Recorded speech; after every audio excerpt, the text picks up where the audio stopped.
Namaste everyone. Welcome to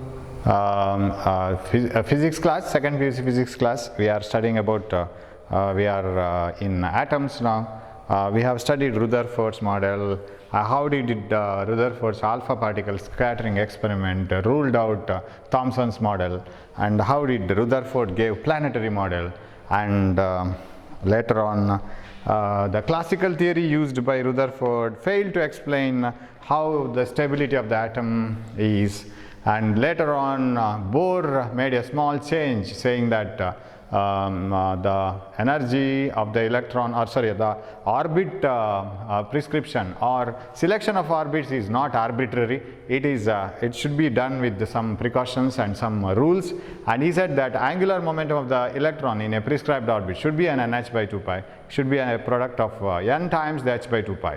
And so Bohr gave some ideas, and he said that as long as electron is in that non-radiating orbits, it will not emit emit any radiations, and it will not emit energy. It will continue to be in the same non-radiating orbit.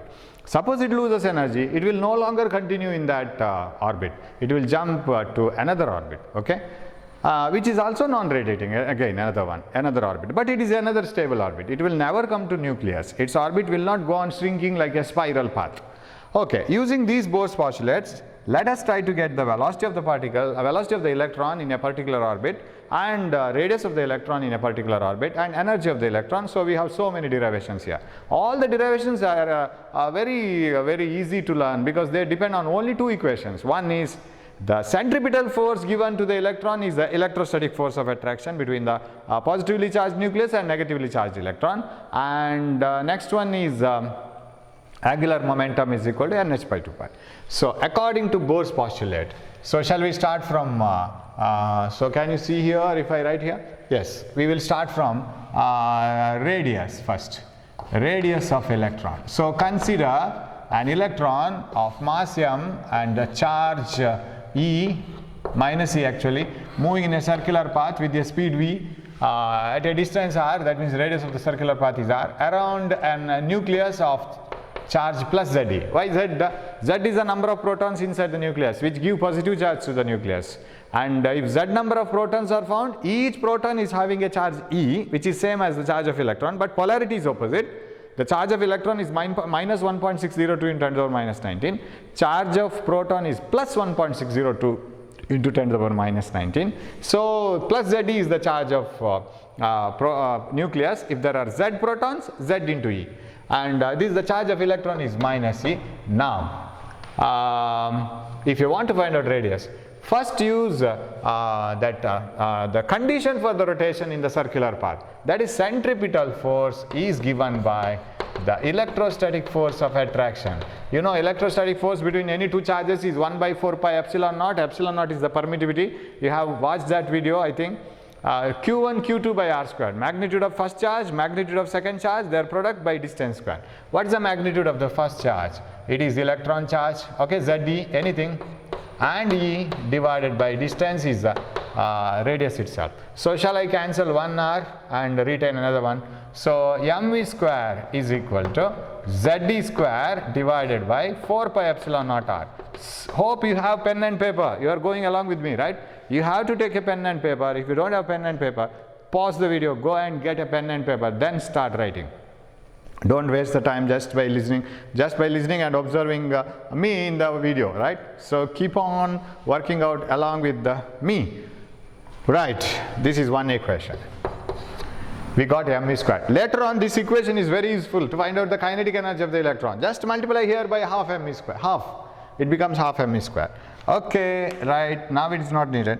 Just I have given a clue. What is the condition for the selection of orbits?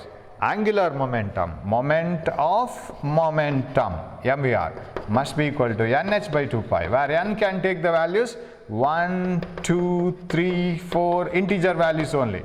That means if the electron energy, the angular momentum is h by 2 pi, it is the first orbit. 2h by 2 pi, it is the second orbit. If it is 1.5 to h by 2 pi, no orbit is possible there. If the angular momentum of an electron is 3.33 h by 2 pi, no orbit is possible. It should be an integral multiple of h by 2 pi. Second equation. Okay. Now change this one. Yes. What I can do, change this to V and substitute V here, m square. Then you will get the answer. Or, okay, that is better. Change it to V. What is V is equal to? Velocity of the electron is equal to nh by 2 pi mr. nh by 2 pi mr. Now, substitute this equation in 1.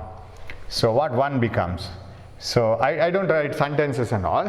1 becomes mv square, m into, what is v square? V square is n square h square divided by 4 pi square m square r square.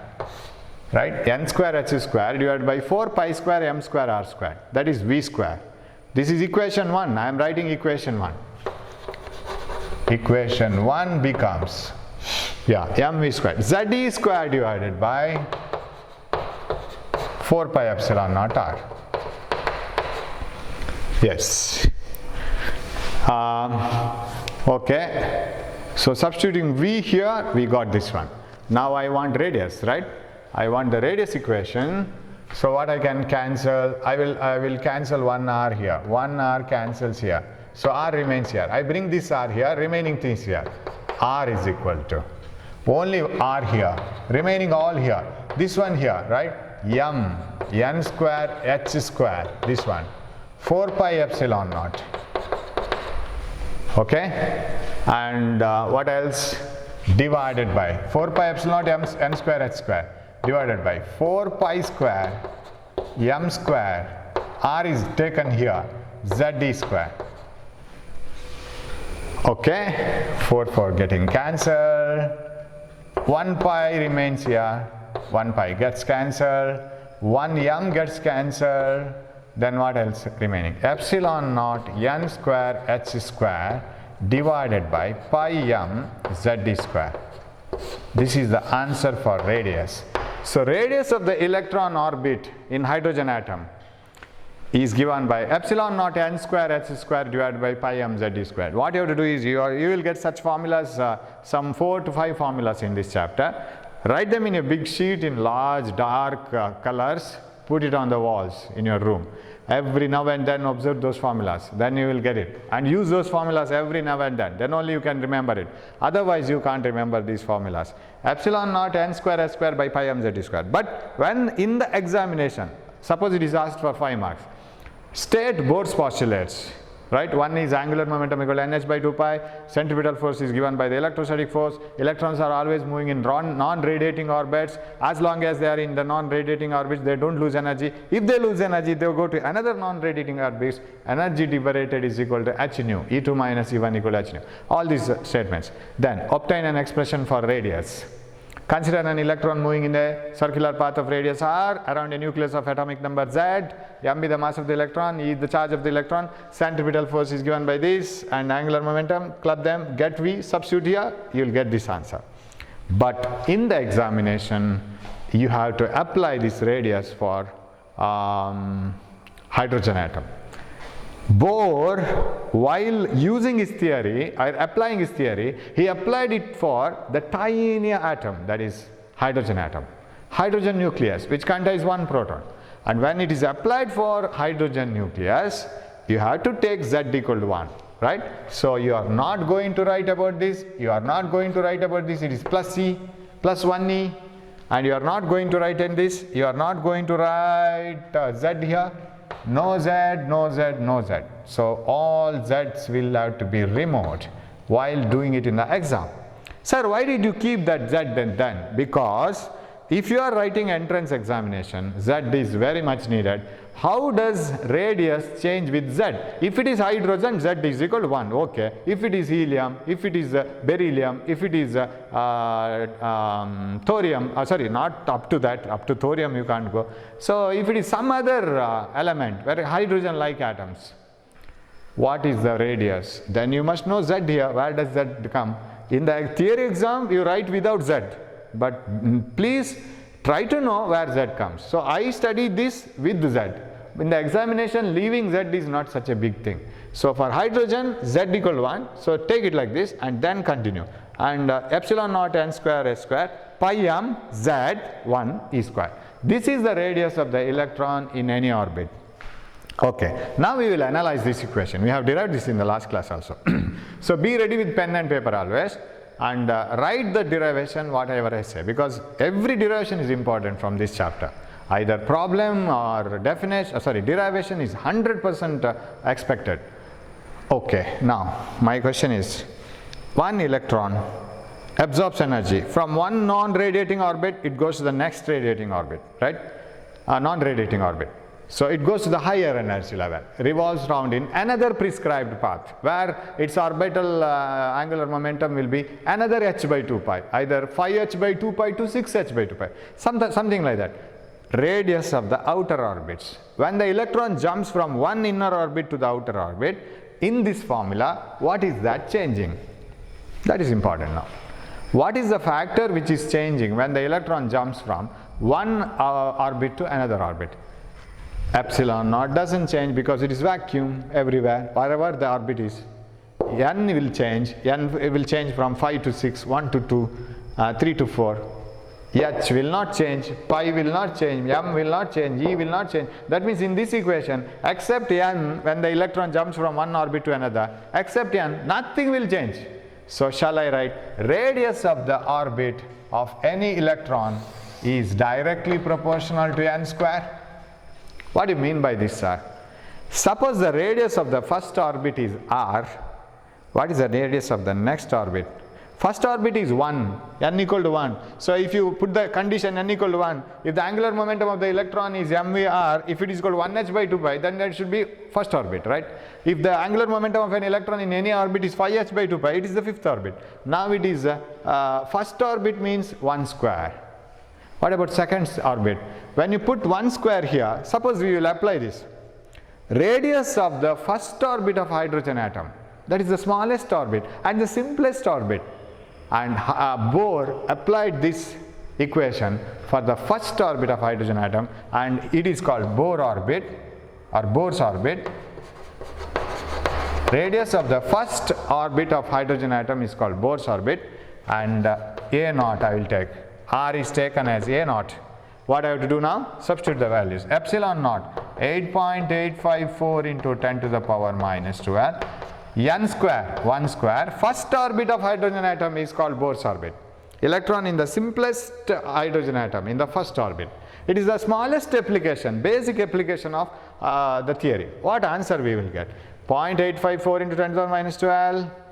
N square, 1 square. H is 6.6 into 10 to the power minus 34 divided by, in the examination you need not find it out, remember the answer, that is very much needed, 3.14, and mass of the electron is 9.1 into 10 to the power minus 31 kg, and E square is 1.6 into 10 to the power minus 19, 1.602 into 10 to the power minus 19 coulombs, and square. Got it now? What is the answer of this? It is 0.53 angstroms. You can check it. If you have calculator, you can check it. It will be almost equal to 0.53 into 10 to the power minus 10 meters. Yes, 8.854 into 6.6 divided by 3.14 divided by 9.1 divided by 1.6 divided by 1.6. So you will get, don't get anywhere we have gone wrong. Epsilon naught n square h square. Oh, h square. That means you have to multiply it by 6.6 again. Yes, you get this. 6.6 into 10 to the power minus 3. Check it yourself. You get this? This is the answer. So Bohr gave an equation for radius, because this assumption, of course, centripetal force is equal to electrostatic force, was also given by Rutherford, but this is not given by Rutherford. It was given by Bohr. So Niels Bohr gave that some idea to construct an atom. Using that base, we were able to get a radius. Of course, Bohr got an equation for a radius, for the radius of an electron, radius of the path of the electron, and it is like this. And if you apply it for the simplest atom, that is hydrogen, you get the answer like this: A0 is equal to this much. Now if you go to the second orbit of hydrogen atom, what will you do? If you want to go to the second orbit, just change 1 square as 2 square, correct? It is 4 times this one. That's all. That is what I have written here. If you want to know the radius of the third orbit of hydrogen atom, just put 3 square. That's all. Everything else remains the same. Multiply this by n. So shall I write radius of the first orbit of any atom, right? R1 is to R2 is to R3 must be equal to 1 square is to 2 square is to 3 square is to 16 is to, correct? So radius of any orbit of any electron is in the order n square. So what do you mean by this? The second orbit is 4 times larger than the first orbit. The third orbit is 9 times larger than the first orbit. The fourth orbit is 16 times larger than the first orbit, and the fifth orbit is 25 times larger than the first orbit. So that is the meaning. So if first orbit is capital R radius, second orbit will be 4r, next orbit will be 9r, next orbit will be 16r, 25r, 36r, like this. So radius of the orbits are in the order of n square, quantum numbers, square of the quantum numbers. So if you want to know what is the seventh orbit of radius of the seventh orbit of the hydrogen atom, it is 0.53 into 10 to the power minus 10 into 49, because you will have to change only here 7 square, that's all. So now you see this answer. The value of the radius of the first orbit of hydrogen atom obtained is 0.53 into 10 to the power minus 10 meter, so many angstroms, 0.53 angstroms. This value itself is a proof to say that Bohr's model of hydrogen atom is almost correct. Why? You see here 10 to the power minus 10.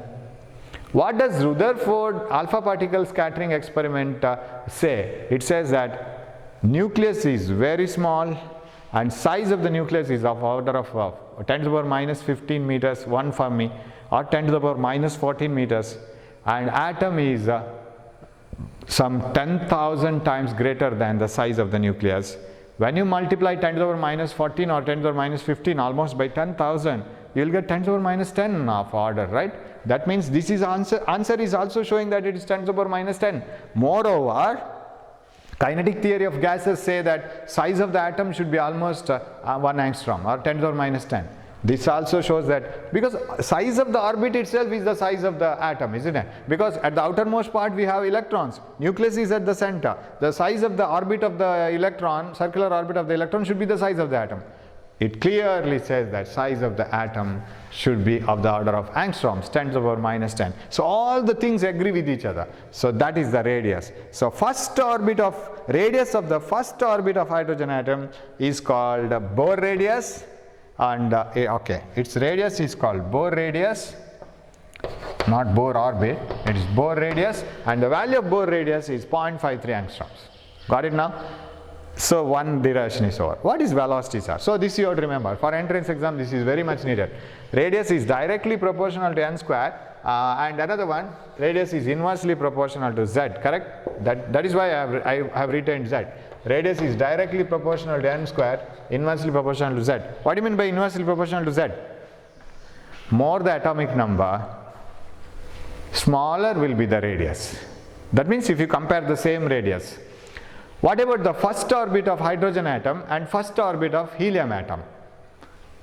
First orbit of hydrogen atom and first orbit of helium atom.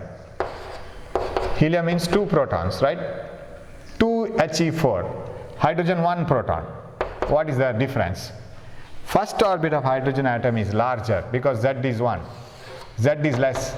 First orbit of helium atom is first orbit of an electron in the helium atom is lesser, smaller. Why? Because Z is more. And another conclusion, why it may be so? Because when there are more and more protons inside the nucleus, when Z is more and more, what about the attraction force on the electron? When there are more number of people, protons here, attracting electron, what should happen to the size of the radius of the circular orbit? It should go on shrinking, right? That means more the z value, smaller will be the radius. I am comparing the same orbit, right? For example, 5th orbit of hydrogen, 5th orbit of helium, 5th orbit of lithium. So if you go on increasing z, 5th orbit of hydrogen will be larger because in the nucleus there is only one proton. It cannot attract as much as the helium nucleus attracts the electron. So because helium nucleus contains more protons. So first orbit of hydrogen will be larger. First orbit, the same orbit, first orbit of helium will be little smaller. Lithium will be still smaller. That's how you have to remember the dependence. Don't simply remember radius is inversely proportional to z, radius is inversely proportional to z. No use. Radius is inversely proportional to z, directly proportional to n square. That is the meaning. Okay? If you go outer or radius, size is more. In the same atom I am talking about. N square. First orbit of hydrogen, second orbit of hydrogen, third orbit of hydrogen only. Then it is 1 square, 2 square, 3 square. And if you are changing the atom, R is inversely proportional to z. That means the second orbit of hydrogen only, second orbit of helium only, second orbit of same orbit but in different atoms. As z increases, radius decreases. Okay, velocity. What is the velocity of the electron? Okay, we'll have to get this now. So how do you get the velocity, sir? Already we have got an equation for velocity, nh by 2 pi mr. That is not enough for us because there is r. Substitute for that. Velocity is equal to nh divided by 2 pi m r. What is r? Epsilon naught n square h square divided by pi m z square. Epsilon naught n square h square divided by pi m z square, that is radius. So try to remember the formula. Cancel the unwanted pi. What is the remaining? N, 1n gets cancelled, right? 1n gets cancelled. Z square, h will get cancelled, right? Here is h square. So 1h will get cancelled. Velocity of the electron in any orbit is z square divided by 2 epsilon naught nh. Now you see, velocity of the electron in any orbit is directly proportional to z, inversely proportional to n. That is what is needed. And if you are asked to derive the equation for velocity of the electron in the hydrogen atom, because we have application only for hydrogen atom, velocity of the electron in the hydrogen atom, delete z. Z is 1, z is 1, and only we have velocity is equal to e square divided by 2 epsilon naught nh. In the PDF I have given notes, you don't have z. We have omitted z. So, but study with z. Deleting z in the examination is not a difficult task. But after studying without z everything, remembering z, where to remember z? Whether it is in the numerator, whether it is in the denominator, whether it is z square, inverse proportional z, don't know. So instead of that, this is better. So that is velocity. So velocity is inversely proportional to n. What do you mean by velocity is inversely proportional to n? As the electron goes to the outer and outer orbits, its velocity in the same atom, z constant, everything constant except n. When the electron moves to the outer orbits in the hydrogen atom, its speed will be lesser and lesser and lesser. Everything is a constant, right? Except that everything will be constant. So that is one thing. So radius is important here. Velocity, of course, a byproduct. Now we will go for energy of the electron. That is very important. So shall we move on to the next derivation now only? Radius over, velocity over. Now energy of the electron. Yes. Now when the electron revolves around the nucleus, if you take a stone and turn it, rotate it in a circular path, that electron or that rotating stone will be definitely moving, so it will have kinetic energy. So this electron moving in the circular path, it is having some velocity, so it will have kinetic energy. So there is kinetic energy, and it will also have potential energy. Alright, P, enough. An electron revolving around the nucleus has got both kinetic as well as potential energies. Why potential? Because it has been bound to the nucleus. We are on the surface of the earth. We are bound to the earth. we are not free. And if you want to become free from the potential energy of the earth, negative potential energy it is, because you are bound to the earth, and if you want to become free, you should use all your energy and you should run and run and run with such a speed that your speed should cross escape speed of the earth and you will fly away. But it is not possible, very difficult to have such energies. Or you have to take the help of rockets and other cryogenic engines and you have to take a lift. But that is also very costly. So better to be bound to the earth, right? As you are thrown away and away and away, you become free from the earth. It is as if you take a loan from the bank, right? I have 1 crore rupees, but it is a loan, it is negative. Right? It is not as if you have 1 crore wealth. Wealth is different, loan is different. If you have 1 crore rupees a loan, a beggar is better than a person having 1 crore loan. Why? Because beggar is having zero asset. His wealth is zero. He is just requesting others for his today's meal. But he is not having loan. His money is, today's money is zero. And the person who is having the loan in the bank is minus 1 crore. And minus 1 crore is the worst position, zero is the best position. Zero is greater than minus. Similarly, electron revolving around the nucleus in the circular orbits have negative energy, because its potential energy is more. Now for example, when you are running on the ground, don't you have kinetic energy? Yes, that is positive. Kinetic energy can never be negative, it is always positive. And when you run on the ground, your kinetic energy is positive. Now what about the bound energy, sir? Whether we are bound to the earth, still we are bound to the earth. Why? Because the potential energy with which we are bound to the earth is much, much greater. It is as if you have 100 rupees in your pocket, but minus 1 crore loan. Even if you have 100 rupees in your pocket and if you have 1 crore loan, still you are under the control of the bank. Because even if you pay that 100 rupees, how much is remaining? 99 lakhs, 9,999 or 9,900 rupees is remaining. 99 lakhs, 9,900 rupees remaining. So it is not at all enough. So it's in the same way, electron revolving around the nucleus has got kinetic energy, is bound to the nucleus, so has got potential energy, bound potential energy minus, and its total energy is negative, because the energy with which it is bound to the nucleus, that is negative potential energy, is much more, and the energy with which it is revolving around is less. Suppose you want to make the electron a beggar, means zero energy. You have to release it from the control of the nucleus. What you have to do? Supply energy to the electron, either in the form of light or in the form of heat. We are doing it, right? And or in the form of electric and magnetic field or secondary electrons, right? Then electron absorbs the energy from the outside in the form of photons or heat energy, whatever it is, and it can become free. What do you mean by it is becoming free? If you give sufficient energy, electrons energy, negative energy, potential energy can be made zero. It just comes out of the material. So this electron is bound to the nucleus. So totally electron has got two energies. One is potential, another is kinetic. Potential is negative, kinetic is positive, but negative is more, positive is less. So total is negative. It is like this. You have minus 100 plus 50, and that is equal to minus 50, like this. Kinetic energy is positive but less, potential energy is negative, minus, so total energy is minus.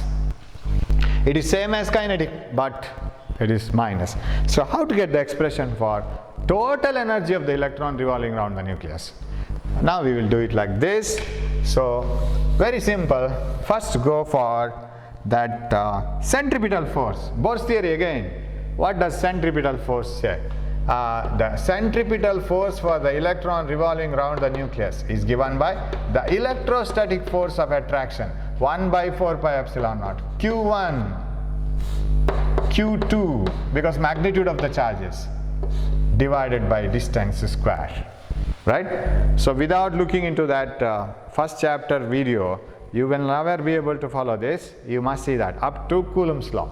The force of attraction between the two charges separated by a distance is inversely proportional to the square of the distance, directly proportional to the product of the charges, magnitude of charges. Okay, now 1 r I will cancel. I will get mv square. Mv square is equal to Ze square divided by 4 pi epsilon naught r. Now what is kinetic energy? Ek I will write half m square. We know kinetic energy is equal to half m square. From where do you get half m square? Multiply this to half. So what you will get? So you have to write half here. Then what you will get? Z square divided by 8 pi epsilon naught r. This is equation 1. That is kinetic energy. Z square by 8 pi epsilon naught r gives the kinetic energy. Now what is potential energy? It is bound energy. A positively charged nucleus and negatively charged electron always attracting each other. A earth of certain mass, a satellite of another mass always revolving around the earth. It is always under the gravitational pull of the earth. That means that satellite is under the influence of the earth. Okay. Now, what is the potential energy between two charges? Q1, Q2, separated by a distance r. Potential energy between a system of charges. Same formula, Q1, Q2, but not r square, r, that's all. Potential energy between a system of two charges Q1 and Q2 separated by a certain distance is 1 by 4 pi epsilon naught Q1, Q2 divided by distance, that's all. But in potential energy, we have negative and positive signs. They have their own importance. Negative potential energy means they are bound to each other. Positive potential energy is they are not bound, they are free. Okay, now let us try to write the potential energy between the positively charged nucleus, negatively charged electron. What is the potential energy? EP I will write 1 by 4 pi epsilon naught Q1 plus ZE Q2 minus E. Because it is bound, I want to show that it is bound. I can't say I have 1 crore rupees because it is a loan from the bank. I have to mention it, right? I can't say that it is my own money, it is the bank's money. I have to repay it. So ZE into minus E, it is bound to the nucleus. And here, of course, here we don't write E, minus E. The reason is very simple. Since it is force of attraction itself, that was acting like a centripetal force. Otherwise, how could it be the centripetal force? If an object has to move in the circular path, you need a pulling force towards the center, isn't it? Since Earth is pulling the satellite, that acts like a centripetal force. Suppose Earth was repelling the satellite, it would not have acted like a centripetal force. Now, that's why they are equal. That's what we say. We need not have a negative sign there. Here we have a negative sign because it is bound to the Earth, so distance r. Potential energy is the same formula, electrostatic force formula, but without r square, only r. So what is the potential energy? EP is equal to ZE square minus divided by 4 pi epsilon naught r.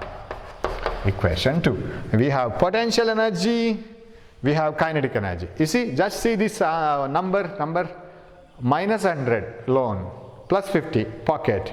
But still you are under the loan, right? I have 50 rupees in my pocket, but I have made 100 rupees loan with the bank. But still I am under loan only, because if I give 50 rupees to the bank, still minus 50 is remaining. So similarly here you see, kinetic energy positive by 8, same formula but negative. Z square by 8 pi epsilon naught r, 4 pi epsilon naught r, which is greater? This one is greater, divided by 4 only, numerator less. Numerator denominator less, denominator more. So shall I write that potential energy is greater than magnitude wise kinetic energy? That's why total energy is negative. Minus 100 plus 50, minus 50 answer. So, or shall I write potential energy is equal to minus 2 times kinetic energy? Is it so? Multiply this by 2, give a negative sign. This one. Am I right? Multiply this by 2 and give a negative sign. Then you will get this one. When you multiply this by 2, that means kinetic energy into 2. Then it becomes 4. This answer. And you should give a negative sign. That's all. So, potential energy is minus 2 times the kinetic energy. What is the total energy? Shall we write it here? Total energy of the electron, E kinetic plus E potential. Total energy of the electron. We'll do this. You have to complete this now. Yes. I want to have some colored potential and total energy is kinetic. Where is kinetic? Kinetic Z square divided by 8 pi epsilon naught r minus potential minus ZD square divided by 4 pi epsilon. Feeling tired? Yeah. What is this? Everything is same except 8 and 4. So what is the total energy? I'll put a bar here. I think you can see this. Yes. E is equal to ZD square divided by pi epsilon naught r into 1 by 8 minus 1 by 4. So what is total energy? E is equal to, yes, chalk absorbs vapor or moisture and it is not strong now.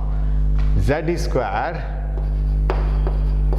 pi epsilon naught r into 8 common, 1s are, 2s are, 1 minus 2. Minus 1 by 8. So total energy is negative.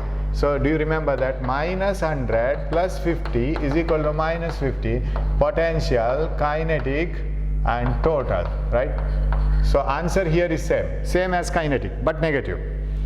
Total energy same as kinetic but negative, but potential energy double is kinetic. Okay, E is equal to, what you will get then? The answer is minus ZD square, because 1 minus 2 is minus 1, by 8 pi epsilon naught r, which is same as 8 pi epsilon naught r, which is same as, where is it? But minus. It is same as kinetic but minus. But final answer is not over. I want to substitute R, total energy of the electron. Shall I rub this? Total energy of the electron minus ZD square divided by 8 pi epsilon naught R. R is, I don't have, but I remember, epsilon naught n square h square. It is in the denominator, R. Epsilon naught n square h square pi m z square. Correct? Epsilon naught n square h square pi m z square. Yes. Pi gets cancelled. What else? Yes, nothing I think. Yeah. Energy total is equal to minus z square e to the power 4 m divided by 8 epsilon naught square n square h square. So total energy of the electron rotating in a circular orbit of radius r around a nucleus of atomic number z is minus z square e to the power 4m divided by 8 epsilon naught n square h square. So what does this say now? Total energy of the electron is directly proportional to z square. Of course it is negative, inversely proportional to n square. That's what I can say, right? Now Bohr got this answer and the energy for the total. Of course, again the derivation, I have to compete with that train now. So again Bohr applied this only for the hydrogen atom. So Z you have to delete. Z equal to 1, Z equal to 1. So you have the formula minus e to the power 4m divided by 8 epsilon naught square n square h square. And he applied it to the simplest atom again, energy of the electron in the ground state of hydrogen atom, because already the energy of the electron or the energy required to remove the electron from hydrogen atom was already calculated. The energy required to remove the electron from the hydrogen atom must be the bound energy of the electron, isn't it? Suppose you go and talk to your friend, how much I have to pay you, so that you are very generous, you want to help your friend. How you are asking your friend, how much I have to pay you so that you become free from the bank? Then your friend says 1 crore. Why? Because minus 1 crore loan in the bank, right? You have to give plus 1 crore. Similarly, if you try to remove an electron from the hydrogen atom, how much energy you have spent in removing the electron from the hydrogen atom? That must be the bound energy of the electron. It was already calculated even before Bohr gave this theory. What is the minimum energy required to remove the electron from the hydrogen atom? It was already known. Now, electron, if the energy of the electron in the innermost orbit of hydrogen atom is calculated, then it is negative, and if you give so much positive, electron comes out, right? What is the value of the electron energy in the innermost orbit of hydrogen atom? If you substitute z equal to 1 and n equal to 1, first orbit, how much you get? Then it was calculated. Energy of the electron in the innermost orbit of the hydrogen atom is calculated minus 1.602 into 10 to the power minus 19, or it is enough. 1.6 is enough. 1.6 into 10 to the power minus 19 to the power 4, 9.1 into 10 to the power minus 31 kg, 8 into 8.854 into 10 to the power minus 12 whole square, n square 1 square, h square 6.6 into 10 to the power minus 34. You see, again and again using these values makes it very strong. You can't, you need not by heart it. If you select this and what the value you get, divide it by 1.6 into 10 to the power minus 19 and convert it into electron volt. What the answer you get here, do it yourself after completing the class. Divide it by 1.6 into 10 to the power minus 19. You will get an answer which is as minus, of course I have forgotten to write minus, then this is minus 13.6 eV. This energy was calculated or compared with the energy required to remove an electron, knock out an electron from the hydrogen atom. Ionization energy, we call it. Energy required to knock out an electron from the hydrogen atom, that is called ionization energy of hydrogen atom. This value and that value was found to be very close to each other. Again another support to the Bohr's theory, saying that Bohr's theory is almost correct. So the ionization energy calculated using Bohr's theory, that is all the theoretical values, and the practically observed ionization energy answer were found to be true, and they are very close to each other within the limits of experimental errors. There may be a very small difference, and so that is a boost to the Bohr's theory. So this is the energy of the electron in the innermost orbit of hydrogen atom. Formula is important, answer is important, and of course all the dependence.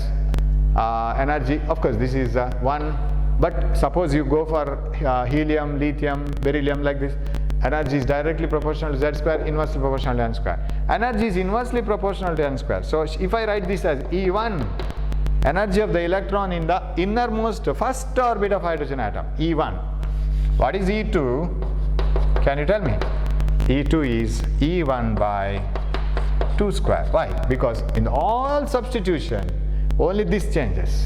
Instead of 1, you have to write 2 square, 4. That is E1 by 4, and this comes to minus 3.4 electron volt. What is the energy of the electron in the third orbit of hydrogen atom?